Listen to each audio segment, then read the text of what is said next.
Linda's on the phone for Steve.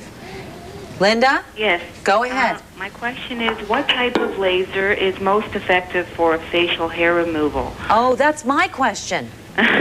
Thanks for calling with that question. That's a great question, Linda.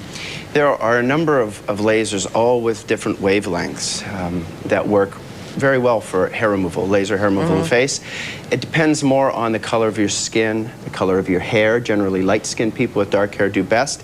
And the reasons why you're growing hair. If you have an underlying endocrinological problem, something wrong with your internal production of hormones, you should treat that before getting the hair removed, although you can get a good result while you're getting your internal problem dealt with. So really it depends on who you are, skin type, and hair. But there are good lasers, the ruby lasers, there are alexandrite lasers, there are things called diode lasers, and then there's intense pulsed light. All four of those, no matter which physician or which clinic or which company is promoting it, will work about equally well. It's more dependent on how it's delivered and what skin type and hair type you are. Do you have to have the hair present for you to remove it?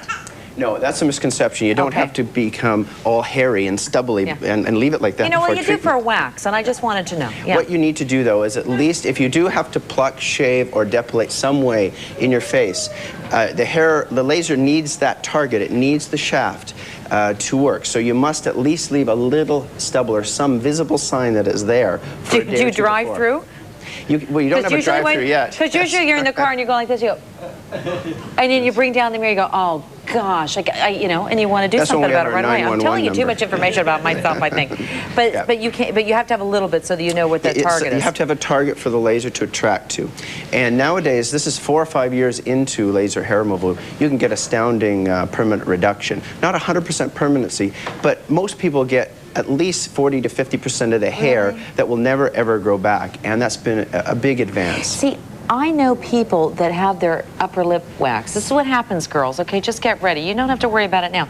And I think that's a horrible thing to do because it's going to come back, and it really is hard on your skin. It's very hard on your skin. I can understand why waxing attractive. Number one, it's less expensive, and you do it every 3 weeks. But you have to do it every 3 weeks. Whereas laser hair removal, you do have your 4 or 5 treatments over about a year. At the end of that period of time, much like electrolysis, you will have some hair that never ever comes back.